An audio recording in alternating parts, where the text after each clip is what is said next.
My Inner Knowing, empowering you to find your compass for the journey. We are dedicated to supporting you to rediscover and trust your natural ability to navigate life each day by sharing insight and experience through the lens of two professional communicators and their guests. We intend to prompt internal inquiry that supports all those willing to explore a unique path.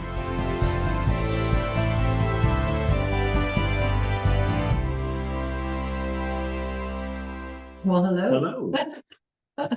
Good morning, Judy. How are you?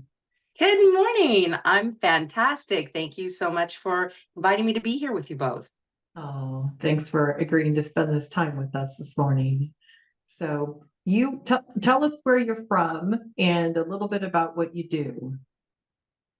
I'm a Los Angeles native, so I live in Los Angeles, California, and I am a transformational coach. I work with individuals, entrepreneurs on their personal and professional goals, really empowering people to living fulfilled lives. Thank you, Judy. And, this podcast that Walker and I do, exploring everybody's story in regards to, how they are aware of their inner knowing, what their journey, where they are right now in their journey, and then a little bit about how you got to this place where you are a transformational coach. Well, my background began in finance. I actually started my career on Wall Street. I was a financial advisor and, coaching people around their financial goals. And that was very fulfilling and rewarding. I had been an insurance agent prior to that, so I had 14 years total of financial services experience.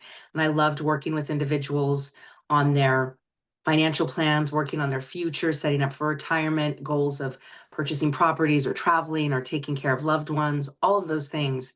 And again, even though that was around finances, that was still a form of coaching. I feel that when I incarnated into this lifetime, coaching and teaching was really I call it a seed packet. Every human being is born with a seed packet. An oak tree already has that in the seed in the packet when you purchase it at the shop, right? When you go to the nursery to get seeds. So I feel like that was already my seed packet.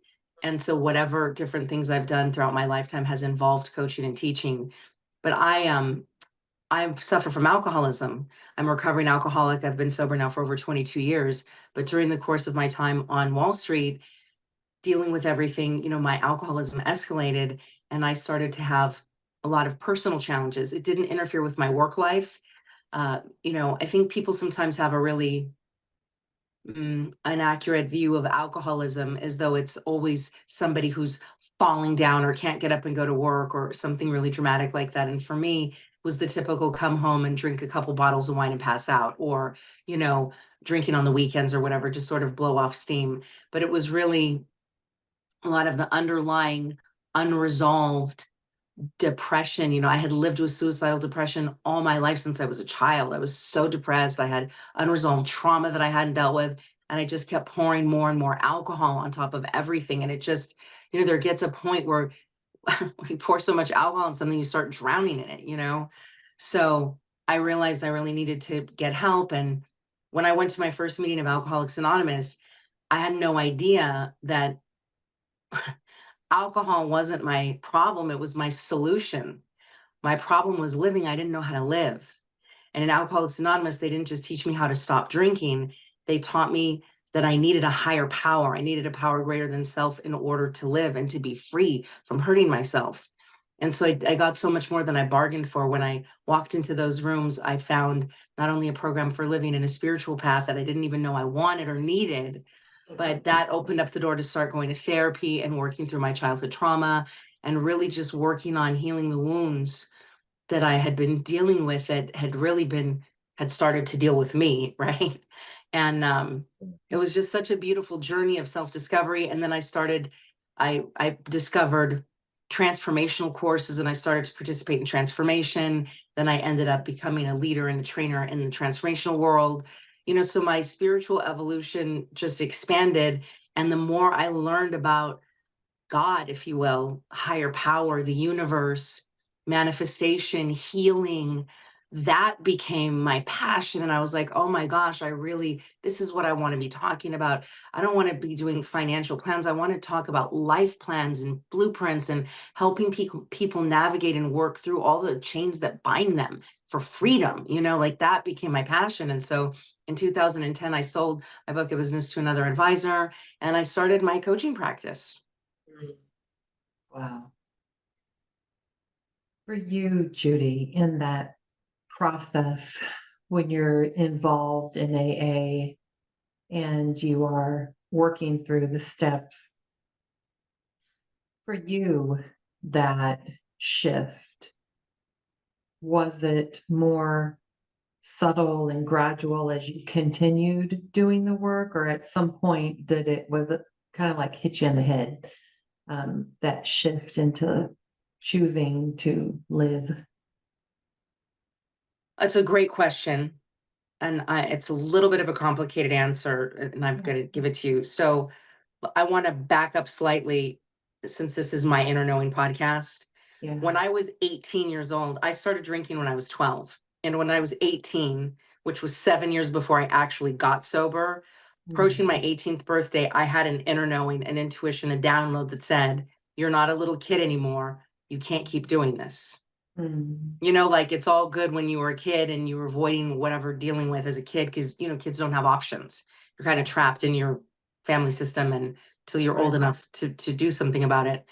So I had that inner knowing. And then when I turned 18, I actually went to my first meeting and I white knuckled it, 72 hours sober, walked into my first meeting, shaking like a leaf, almost in a panic attack. And I went to meetings kind of off and on, in and out for a couple of years. And I kind of white knuckled it and stayed sober for a couple of years. But I didn't hear the message. I mean, I was physically sober for a little over 2 years and I went to meetings, but I promise you, I didn't know what they were talking about. I did not get a sponsor. I did not read the big book other than what we were reading in the meetings. And I wasn't doing the work. And so, of course, I relapsed after about 2 years, because that's how that works. If nothing changes, and you end up doing what you've always done. So it took me 7 years in and out before I surrendered. Okay. So, but when I finally got there 22 years ago, which was after that kind of 7 years of toying with the idea, I was done, right? Like I had really gotten clear. Step 1 talks about powerlessness, and I was powerless over alcohol.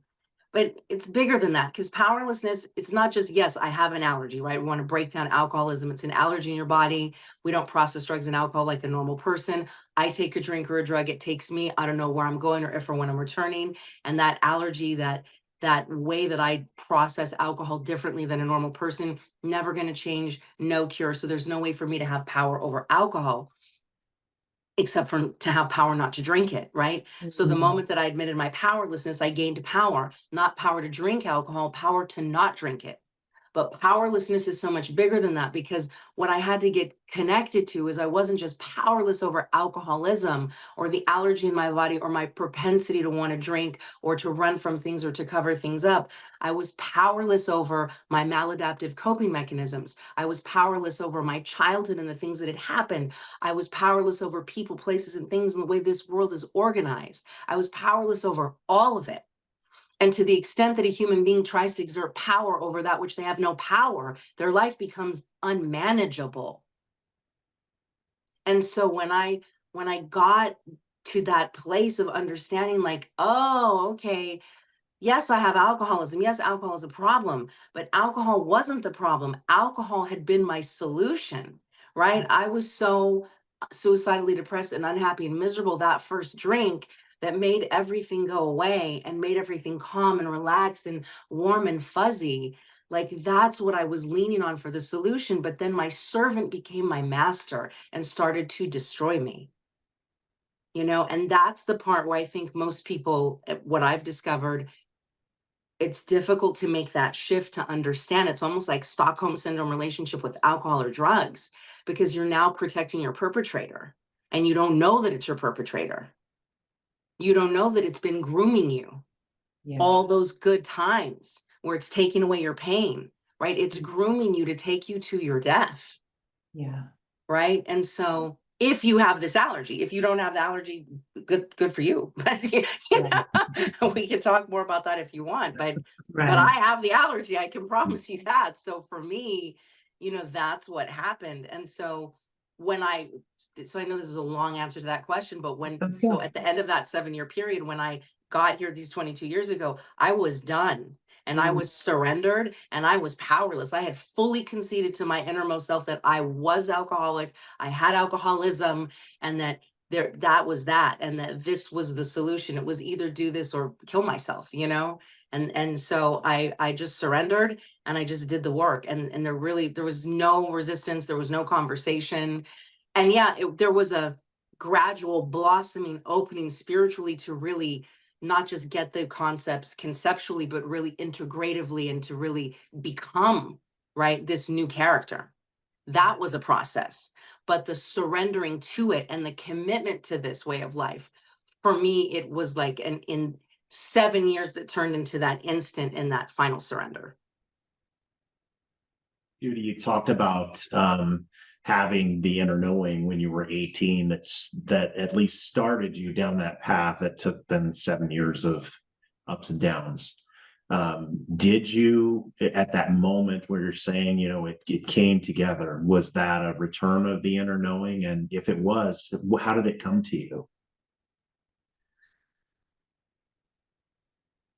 I was living with my friend, and I had a place together at that time, when I got sober.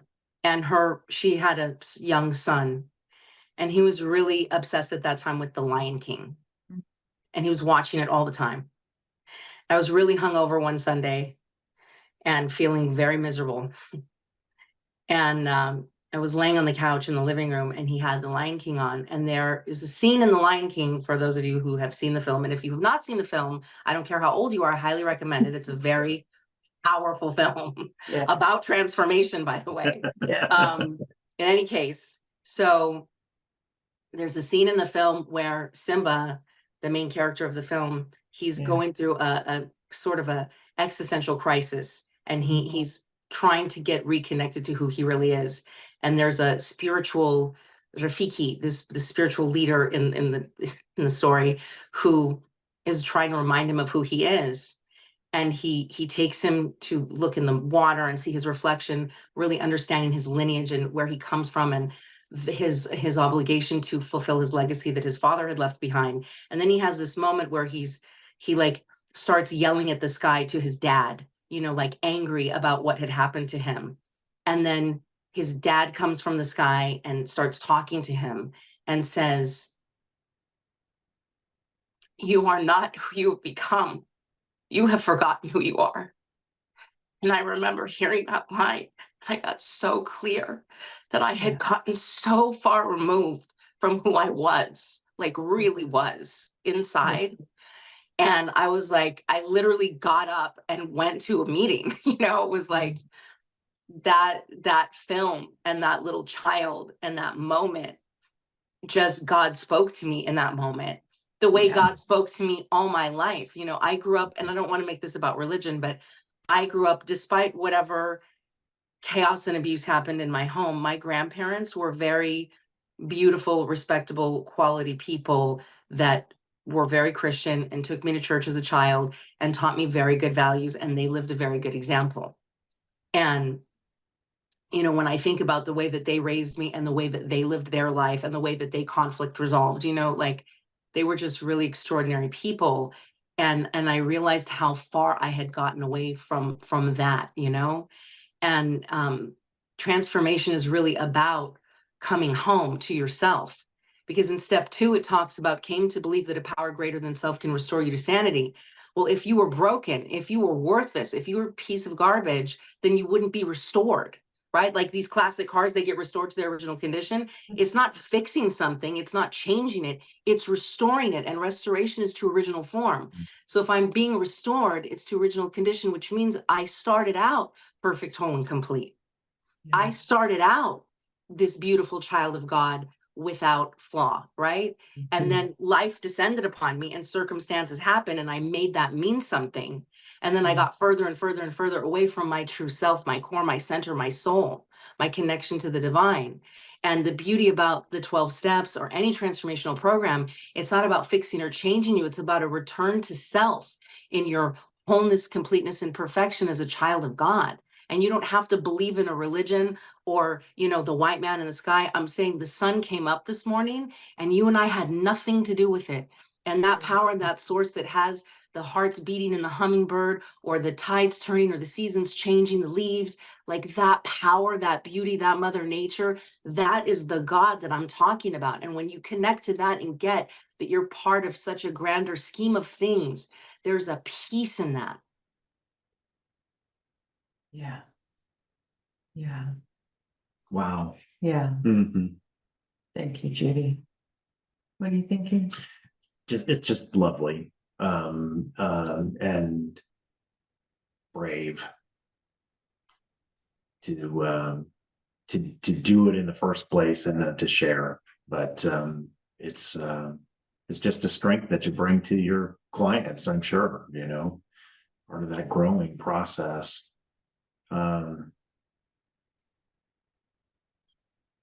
How do I you love my clients so much. I love them. They're the bravest people in the whole world. Like I really do. And Yeah. it's Yeah. kind of funny, like as a transformational coach, what I really believe is I'm a big sister. I Yeah. really believe that, spiritually speaking. Like these people come into my office dealing with, everybody shows up with, oh, here's my goal. Like I want my business or I want a relationship or whatever they want, right? But what everybody really wants is what I just said, is the return to self. Mhm. The connection to source that they don't even know is missing, Mhm. And so as we talk about their goals, I'm like, okay, that's cool. And then we get to brass tacks of like, well, let's talk about your childhood and what's going on or what happened and blah, blah, blah. And I get like in my session with the client, the first session, I do my blueprint and I get like all the information about them so that I understand who is this as a human being. They don't just walk in and we're talking about goals and here's strategies and ta-ta. It's just not how it is. We get, and by the way, like I'm not for everybody, not everybody wants to go that deep and that's okay. But I tell people up front, if they get referred to me, look, this isn't just come talk about your goals and get a strategy plan. If that's somebody else, like you want to come here, you want to actually change your life and you got to get real and do the work. And if you're ready for that, just a little bit slower process, but really outstanding, sustainable results. Because I don't just focus on, oh, let's get a result, like let's get sober, let's get this business going, or I look for sustainability. It's not about getting sober, it's about staying sober. Anybody Right. can get sober, no problem. I have Right. clients who've been in rehab 16 times. Right. Anybody can get sober, anybody can get a girlfriend, anybody can get a job, anybody can start a business. But can you sustain? Right. Can you expand your container to attract a higher vibration and sustain that vibration in your life? Right.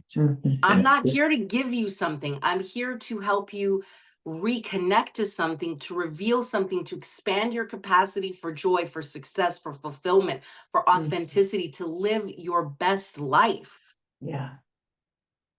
What are the steps that you take for yourself? Because life throws challenges at all of us constantly, right? Even when we've have been doing the work and we've grown so much from where we started.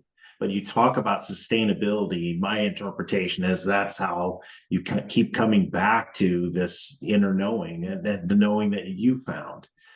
So what are your steps to get yourself to that space when you're faced with a challenge? So the most important relationship in my life is my relationship with God. Mhm. And again, for our listeners, please don't, maybe some people have some trauma around that or some fear around whatever. I get it. But I'm not talking about the man in the sky or some religion. Please, I just want to reiterate that. What I'm talking about is that, our parents, our physical parents in this lifetime, God bless them all. They are like the UPS truck. They brought us here. We come through them, not from them. They're not our higher power. There's a creator that didn't just create us, that created this whole universe. And if you look at the whole universe, every grain of sand, every ant, every little bug. Everything has a purpose in this ecosystem, right? Everything has purpose. Everything has a system surrounding it. It's so infinite, right? Like the galaxies, the universe, the world, it's all organized. And so if you think that an ant has a blueprint for its existence and then we as human beings don't, that's short-sighted and self-abandoning. We were created, we're emanations of the divine. And we are by divine design, and we have divinity within us to connect to, this inner knowing, this intuition. It's like plugging straight into God. We have that access in any moment. That which created us, that gave us our seed packet. It's like the instructions on the seed packet. Oh, these rose bush, how do I care for these roses and make them bloom? And like, what's the instruction? That we have that through our higher power. And creating that relationship and developing that relationship and expanding that relationship to get access to that inner knowing and that intuition, to be able to conduct myself appropriately in each moment.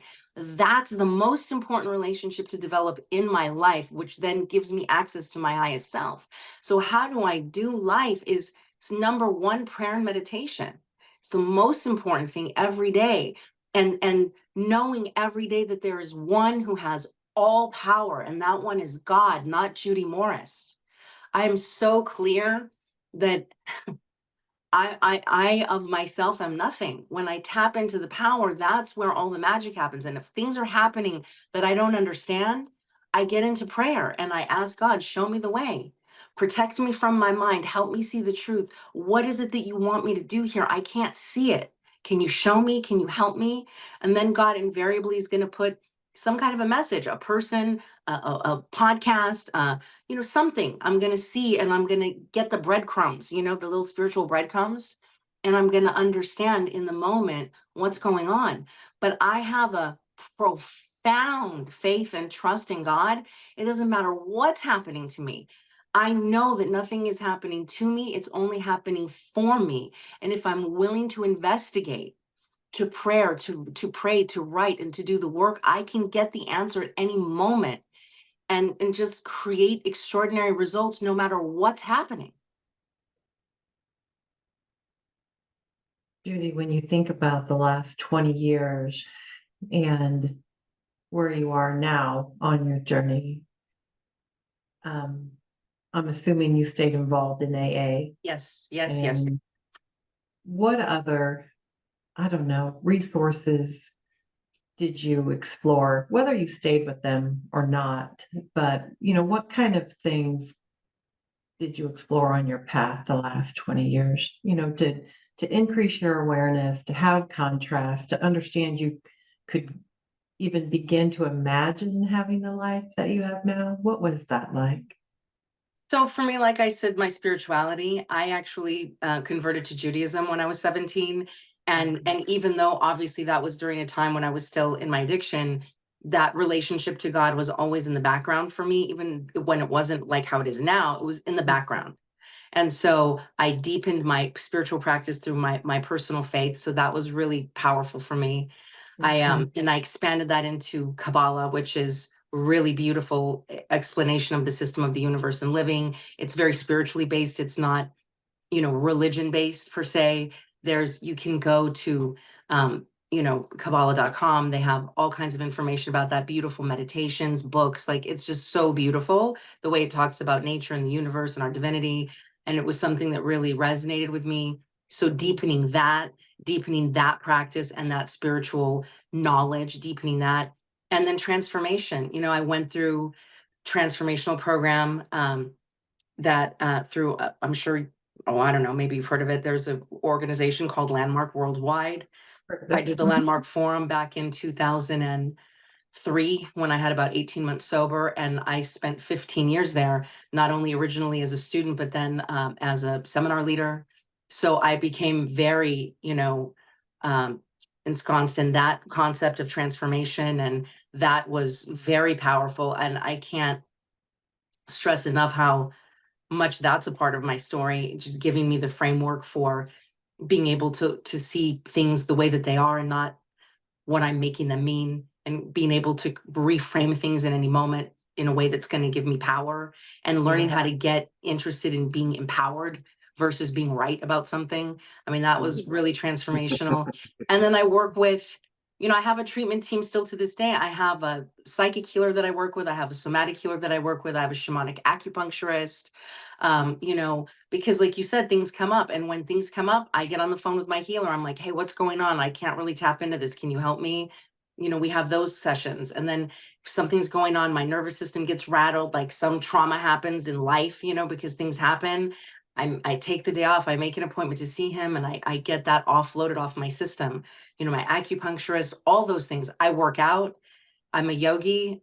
Hot yoga is very important to me to move my body, to release things. I also work out at the gym. I eat really clean, high nutrition. So for me, I just bring so much honor to my spiritual practice and to my self-care, because if I'm not loving on myself, if I'm not taking care of myself, if I'm not keeping my vessel inside and out clean and well tuned, then I can't have that inner knowing. I'm not going to have, if I'm eating crappy food and living on caffeine and smoking or arguing with people or in an abusive relationship, think of it like static or bad Wi-Fi signal. It's not going to come in. If you have some outdated technology, it's not going to come in. It's not going to be clear. It's going to be fuzzy and you won't be able to utilize it, right? So for me, I'm really clear. I have to love myself and keep my channel clean and open. And I love myself so much and I take such good care of myself. And I'm not looking outside for some escape or outside for someone to fix something for me. I'm doing the work with God, with my treatment team. And I treat myself like that all the time. And I don't have this illusion that I'm cured or that I'm done. You know what I mean? We have a daily reprieve contingent upon the maintenance of our spiritual condition in the day that we're in. Yeah. How old, I mean, as best you can recall, how old were you when you realized your body was important in this process too? When I was 18, when I had an enlarged liver and I thought I was going to die. Oh, wow. Wow. And my doctor told me if I didn't stop drinking, I was going to die, Wow. which is part of why I stopped drinking for 2 years out of fear, not out of desire. Mm. Yeah. And then as I kept going, all the smoking and drinking after that, having panic attacks and then coughing and having asthmatic bronchitis. I quit smoking cigarettes over 10 years ago. That was another story. That was the hardest addiction I ever overcame. Mhm. Getting sober from alcohol looked like child's play, by the way. But in any case, yeah, like just I felt like so bad, like I just felt terrible. And I just really understood, like, wow, I can't eat sugar. I can't listen. It's not like, oh, I'm resisting going to McDonald's or I'm resisting eating like that. If I eat like that, I'm going to be ill and can't get out of bed. I Yeah. can't do that. My body just shuts down. Yeah. You were talking about how much you love yourself, and you meant it when you said it. And I think it's an important point, and something that where maybe it all starts for each of us. And so if you've had resources or teaching or your own wisdom about how do you get to that space where you really mean it, I love myself. Alcoholics Anonymous. I hate to break it to everybody. It's free. It's free. Sure. It's free. You walk in there and it's free. There's there's no fees, right? Yeah. There's no dues or fees. But I got to tell you, I've done it all. And I've been to everything. And I love therapy. Don't get me wrong. Shout out to Dr. Bruce Thurman, the relationshipdoctor.net. I love that man with all my heart. My original OG therapist. That man saved my life. When I first got sober, I couldn't even get sober because I just couldn't let go. And my therapy with him completely changed my life. That man is a master. Love him so much. Spent so much time with him. The first 2 years just really intense, like doing the work. And then, periodically after. And then obviously I've had other therapists and other teachers, throughout the years. Because, you grow and you evolve and you learn something from one teacher and you move on to another teacher. But I mean, he's just always in my heart so deeply because I love that man so much. Really, like that man saved my life. I will tell you about my first therapy session because I think it's relevant. there's a lot of therapists that are, kind of spray perfume on things or just pat you on the head. And I'd been interviewing therapists because I couldn't get sober. So kind of go back to this 22 years ago, I was like going to meetings and I just like, I knew I wanted to do it, but I couldn't quite, like, I just couldn't quite stop going to the store and buying wine. Like, I didn't know what that was about. And it was like, I was really struggling. So I called Dr. Derman, because he and I met him through actually a networking group. Remember, I was a financial advisor at the time. So he and I were involved in this business networking group, and I had heard him lecture, and he was just so genius, so brilliant, so amazing. And and I asked him, I said, I need help, can you help me? And I remember the very first session, because I had already trusted him. I already knew he was extraordinary. So I walked in there really bought in to him, right? And and basically I had been telling like, I don't know why I can't stop drinking and I don't know what's wrong with me and all this. And I'm going to oversimplify this. So please, everybody really get the context of it. I can't obviously recreate that whole session and the relationship, but at the end of the session, he basically said, you don't stop drinking because you don't want to stop drinking. You actually don't care about anybody but yourself. And he was the kind of guy at the end of each session, he would write something on a yellow legal pad, tear off the paper, hand it to you, and just walk out of his office like a mic drop. It was always like super like that. Like, here's your assignment, but peace, he's so epic, so genius. And I remember sitting there with that thought and being like, like arguing in my mind, like, that's not true. I do care, blah, blah, blah. And then it hit me. Thank God, somehow it hit me, kind of that devil angel going back and forth in my mind about what I wanted to agree with. And my inner knowing, that relationship with my higher power that was always in the background, comes to me and says, you trust this man, you paid this man. Why don't you step out of your point of view that keeps getting you the same exact result endlessly and step into his point of view and stand where he's standing to see what he's seeing? And then I realized in that moment that all the caring that I was claiming about whatever, that I was so angry, and it was true, I didn't care. I was so filled with rage. And it doesn't matter how nice or how of service I was in my life. Like, I hated myself and I hated everybody else and I hated this whole world. I was so full of anger. And when I just got how much I just didn't care, and I got connected to his view, that was the access to stop drinking.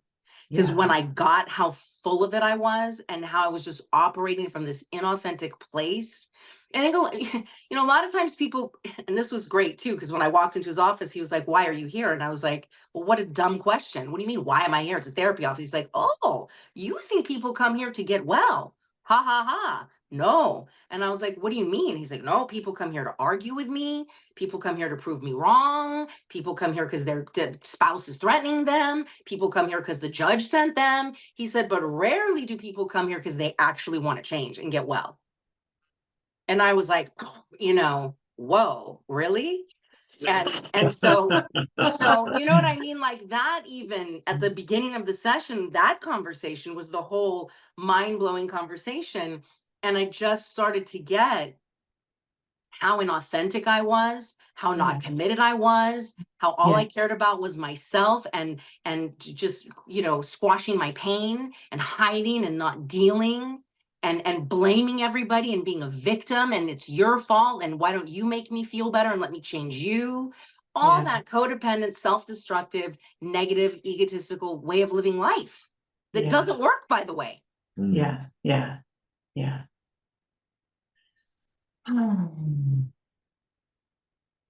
So complex.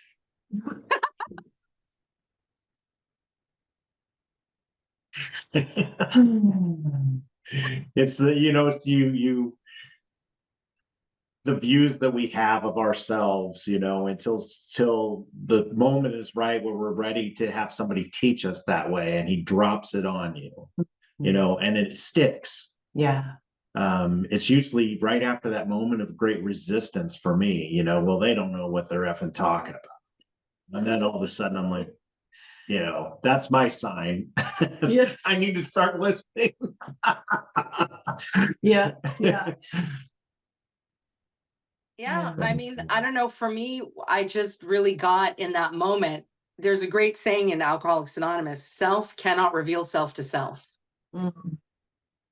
Yeah. And if you notice any leaders, any, directors, whatever, in CEOs of companies, any great Olympic athletes, any great musicians, anybody who's really committed to having an extraordinary life, they have coaches, they have an advisory team, everybody. Yeah. That's Yeah. anybody that's achieved anything. Elon Musk isn't out there by himself in his life, right? Like, he has had his team around him, Steve Jobs, Microsoft, all those guys, like, they've had their teams around them, and how they've been able to accomplish things, right? No man accomplishes anything alone, right? Self can't reveal self to self. And when I got that, how clear that is, Yeah. and that, my ego is not out to empower me. My ego is out to kill me. Yeah. It's going to tell me so much nonsense, and I have to distinguish what's the voice of the ego in my lower self and what's the voice of God. I have to learn how to distinguish between those two things, and that requires a spiritual teacher. That requires somebody to help me get to know myself and that voice, somebody that's a non-biased third party that has unconditional positive regard for me, that has that training that can help me get there. And that's what I said at the beginning, kind of like, I'm that big sister. I love myself and I love my clients, and I can see the child in them, the little inner teenager in them, the possibility in them. I can see that seed packet, and I can help them get connected to it. And then I can help them develop that relationship within themselves so that they have an unshakable foundation to go out and live an extraordinary, empowered life. Yeah. When you talk about that, ego versus my higher self or God, how do you know the difference? So I've actually, in one of my methodologies, I have a whole workbook on this, and I talk about heart versus ego.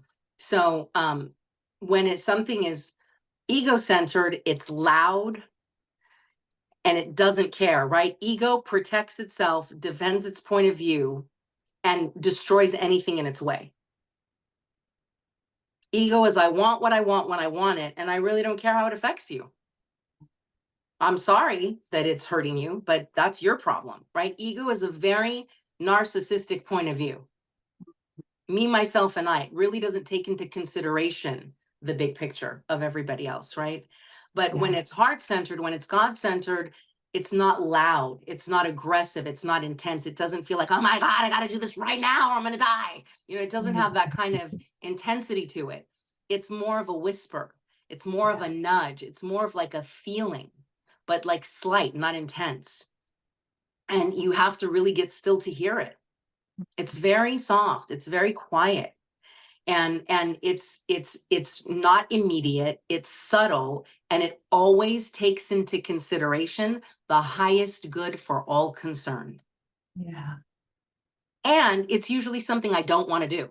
Right. So that's the comedy. So like, if you've been dreaming to go back to school to be a therapist, or you've been dreaming to go get your real estate license, or you've been really knowing you need to get a divorce, or you really have a crush on somebody, but you're terrified to say anything, that kind of stuff, that's usually the heart and God speaking, nudging me towards my highest self. But it's always terrifying, and it's always uncomfortable, and it's always very quiet and subtle. And then, again, the ego, it's just very loud, bombastic, fearless, immediate, like, oh, this is going to be great if, whatever. Just like, it's such like a used car salesman. Yeah. Convincing me, convincing. Oh, he's convincing.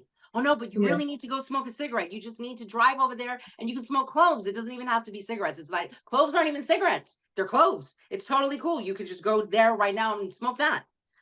That crazy talk that comes in that used car salesman voice. I'm just like, no, I'm not smoking anything. Please go bother someone else. Right. Oh my goodness. Yeah, I love that example. I have a whole workbook on this, and I have a whole program on this. It's called the Miracle Method, and it really teaches how to live a miraculous connected life. And I give all of the examples and the tools. It sounds maybe so, it's like such a big idea, and it really isn't. It's really so simple. And when you have, again, somebody that is living this life and that can really show you how. And if you really step into it, it's so, I mean, the results my clients get are just so amazing. Yeah. It's just so amazing. That's so lovely. You know, Judy, I guess there's the question that comes to mind when you were talking about your therapist and how impactful he was, and you know that, you know, writing the thing on the yellow piece of paper, kind of handing it to you and leaving. You know, and I know you said that you were bought in, you know, already because you had experienced him.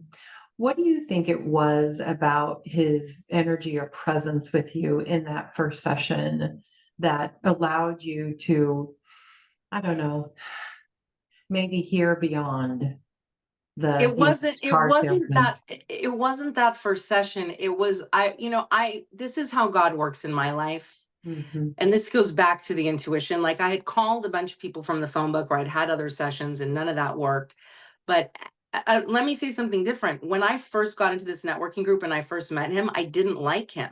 I thought he Okay. was actually really arrogant in my Okay. interpretation of him. Yes. I didn't Yeah. like him at all. But what happened was, and he would talk and I didn't understand how he, whatever, I just didn't get him. But then I read one of his articles. He did like this little workshop with us. Okay. And when I read his writing and I saw, and like my eyes opened and I was like, I got who he was. And then I was like, oh, wow. And then we all had gone on this retreat for this thing that we were all involved in. And I took him aside and I spoke to him. Yeah. And the way that he spoke to me, like when I said, I need your help, that vulnerability of asking for help, and then him saying yes. Yeah. And in fact, you know, I was a little bit low on funds at the time. I couldn't afford like $1,000 a month in therapy. So he even worked out a special payment plan with me. You know what I mean? So Yeah. for me, his willingness to, first of all, that conversation we had initially to set it up, his willingness to even make a special payment plan with me. And he was so patient with me. I just remember so many times showing up late to session, or, you know, whatever, having so many problems. And like, he never judged me. Like he just loved me. And even he didn't say the words, I love you, but I just felt like his commitment to his clients and his commitment to the work and the way that he lived his life. Like this was a man who loved himself so much and was so committed to his own personal truth in his own life, and was just unapologetic about his truth, the way that he lived. I mean, there was so much about him. And so, you know, I think that for anybody who's looking for a therapist, which I do believe wholeheartedly, and therapy and coaching are very different. And I think they can be extraordinarily complementary to one another. It's not one or the other. You know, you might do them simultaneously or you might do them separately. But therapy is a explorative process. It's not like a results-oriented process. So you're going in and you're exploring and you're getting tools to heal and possibly a diagnosis, right? So it's really important, that part of it. And then coaching is like, I've created enough space maybe with therapy to now where I can produce a result. And now I'm going to go get coaching to actually get the plan to produce the result. And it's more results focused, right? So it can be very complementary. But I mean, I think you need to interview people and talk to people and read what people write, or their articles or their books they've written. And you got to really do the work and the time to get bought into something. Yes. And then if you're not bought in, don't go back. You know what I mean? If you do a couple of sessions, you're like, this just doesn't resonate with me, then don't give up. Like I had to keep going until I got with the right person. And even now, my therapist is in London. I have a therapist right now. I love her to death. She's the best in the whole world. She's in London. Our therapy is midnight on Mondays. You know what I mean? It's like, because why and how did I find her? It goes back to articles. I was actually researching something for one of my clients on the internet, and I had been looking for a therapist too, and I stumbled upon one of her writings. It like blew my mind. She was offering a free exploration call, and I met with her, and she's been my therapist for 4 years. And I love this woman. She's amazing.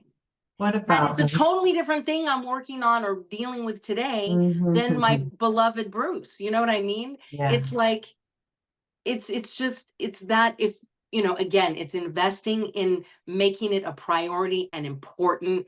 you know, and doing that work to make sure that you can have that buy-in so that you can be surrendered. Yeah. Is her presence similar to Bruce, or is it Not at different? all. Couldn't Not be at all. different. What is it about her that speaks to you so much? At this time in my life, with 22 years and, you know, being a woman of a certain age, I feel like, you know, she has this like big sister, mama bear energy. Mhm. And there's so much love present in her space. Yeah. And like, I don't even come with her that much, like to get her quote guidance about something. It's more now about processing things together Mhm. and just her love for me and the space she holds for me. Like, Oh, I know that this woman loves me, the yeah. unconditional positive regard. And Yes. she knows me, like she knows me and she remembers things. And I can text her what's going on in my life, or I can send her something, or, you know, we prepare for session and she just holds me. I just feel like I'm Mhm. walking around in the world with this blanket around me. Mhm. That's lovely. I can't emphasize enough. I Yeah. cannot. Yeah. The first word in the first step is we. Mm. Yes. And treatment team. Yeah. I teach all of my clients. I don't care if they're alcoholic or not. You could be the Amish person that is a vegan, and I'm still going to talk to you about your treatment team. You know what I mean? It's like, we need support. It takes a village. And this Yeah. whole nonsensical Lone Ranger crap in the US about like, Yeah. dun, dun, dun, I'm alone, I'm going to do it alone. No, you're not. You're Yeah. not going to do anything alone except kill Mhm. yourself. Mhm. Seriously. You Yeah. know what I mean? Like, Yes. we need each other. We do. We do, Judy. We do. Yeah. I hear you. I feel you. Yeah. Yeah. So that's what she does for me. She's my big blankie that I take with me everywhere I go. And it could be any time of the day or night, I could be in crisis and I can send her an email. And not that she's going to answer me in that moment, but just knowing like there's this human being that knows me and loves me, and I can send that to her in any moment. And then the Yeah. next day, not like we're texting or emailing every second, but I'm just saying, like, if something big happens, like when Right. my auntie passed away recently, Yes. the first person I told was her. Like, I Yeah. sent her the you know, information, and she was like, "Oh, I'm praying for you, whatever. We'll process it in session." And then, but just that little note, like that she Yeah. cares and that we're going to process it. And then I went to session and she knew what I was already you know what I mean? Like that kind of connection. That's part of my self-love, is I set myself up with team around me, with Yes. God's arms wrapped around me through others to Mhm. hold me and carry Oh, me through this complex thing called life. yeah. Ain't nobody gonna make it alone. Right. Thank you so much, Judy. Whew. So appreciate your sharing.